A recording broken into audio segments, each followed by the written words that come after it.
Fight fans, buckle up. ACBJJ just made it official. Tsarukyan will face former UFC lightweight king Benson Henderson in a Nogi Super Fight on September 19th.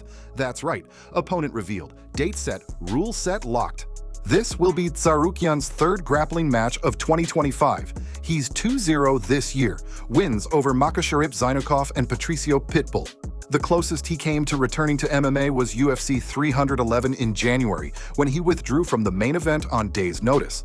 These matside reps keep the engine warm until the cage calls again. Arman's chain wrestling pressure, level change links, top rides, and wrist control versus Ben's veteran traps, front headlock chains, guillotines, kimuras.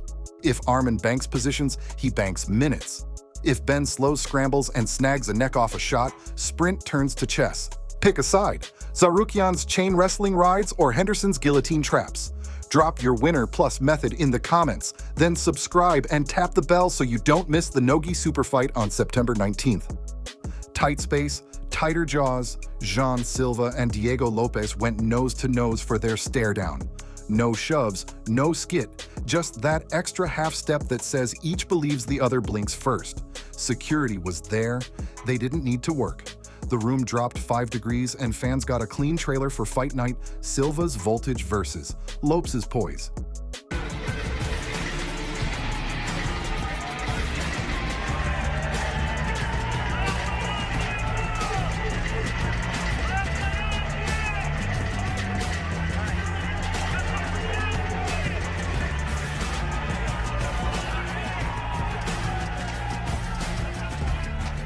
Kelvin Gastelum missed weight for the 4th time in his career, and the first time at middleweight.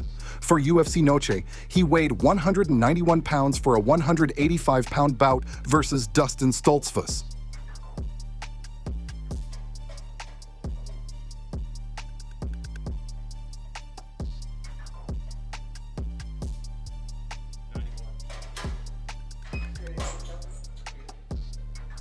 Official weight 191 pounds for Kelvin Gastelum. Credit to Stoltzfus. He made weight, accepted the fight, and will receive 35% of Gastelum's purse. A rough cut can siphon cardio and reaction time. A bigger rehydration window complicates the rebuild, and the opponent's corner has to weigh risk versus reward on short notice. The opening 5 minutes will tell if the extra mass gives Kelvin early pop or costs him speed and lungs. At Thursday's pre-fight press conference for Zuffa Boxing's debut, headlined by Canelo Alvarez versus Terence Crawford, Dana White had a tense back and forth with reporter Sean Zittel. Why then do you want to make sweeping changes to the Muhammad Ali Reform Act that is meant to protect fighters to bring about a business model that currently has your company already paid out $375 million in antitrust lawsuits and has 2 potential pending class action lawsuits on the way as well? Well, this is obviously a long discussion. If you want to talk to me about that, set up an interview. This isn't about me and my business. It's about these 2 guys on Saturday night. My follow-up, Dana. Earlier this week, the California State Athletic Commission had a hearing about TKO trying to bring those changes to the Ali Act, and it was postponed 3 months. Listen, I get it. You want to showboat right now. Set up an interview with me if this is really what you want to talk about. It's America, baby. If you have First questions Amendment. for these 2, ask them and you can set up an interview with me. Dana, my follow-up is, if TKO can't make those changes to the Ali Act, will you still invest in the sport of boxing? Will you compete in the market? Listen, if you want to be an asshole, let's do it in private and we can do an interview. Yes or if no? you want to showboat, I get it.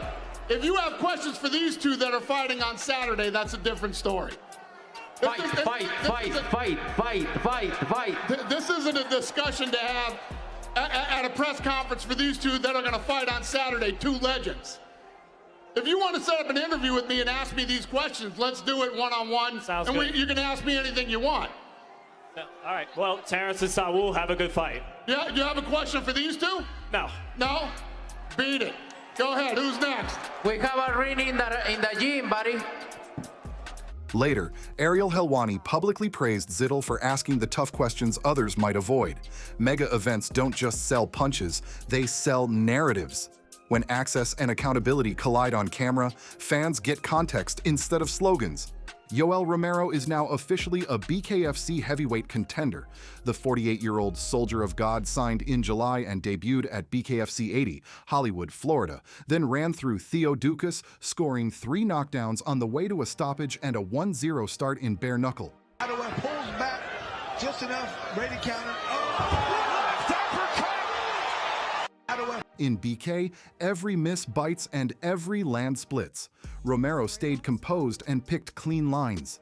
Dana White isn't budging on keeping Jon Jones off next summer's White House show, even after a private apologetic text from the former champ. White hasn't explicitly tied the decision to Jones backing away from an Aspinall unification, but the implication hangs over the whole situation.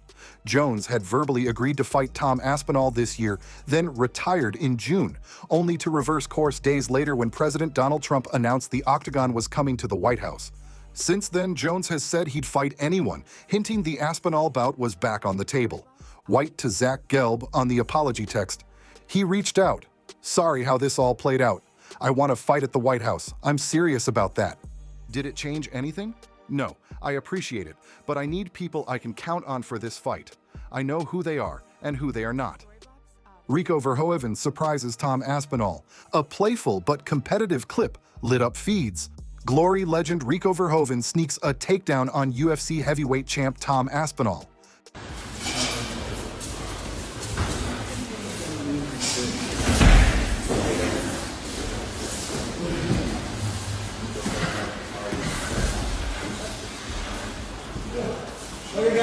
Please, keep this footage. Please, keep this footage. There we go.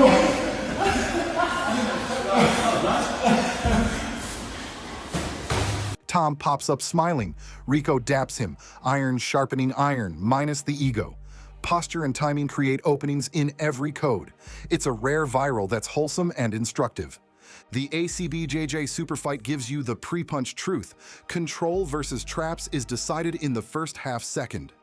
Silva Lopes shows a calm stare can sell an arena. Gastelum's scale miss underscores how professionalism and physiology can rewrite a week. The Zuffa presser reminds you the media/promoter dance shapes what we think we know before the bell. Romero in BK proves audacity can travel codes. Dana's no on Jones/White House steadies heavyweight timelines. And Rico versus Tom is Jim Joy with real lessons. Tsarukyan's engine or Henderson's trap game in Nogi. Silva's voltage or Lopez's composure off that face-off. With Gastelum penalized 35%, does the extra mass help early or haunt late? Was the Zuffa presser healthy friction or needless static? Who should BKFC line up for Romero next? If you want the fight game without fluff and with receipts, subscribe, hit the bell, and sound off. Tsarukyan versus Henderson, Silva or Lopes. Does the 35% penalty change Gastelum Stoltzfus? Who's next for Romero in BKFC? And should Dana's no Jones at the White House call speed up heavyweight bookings? Your takes, your card, let's build it. If you want the fight game without fluff and with receipts, subscribe, tap the bell, and throw your takes below. We'll keep the stories sharp, the stakes clear, and the timeline honest, all the way to the walkouts.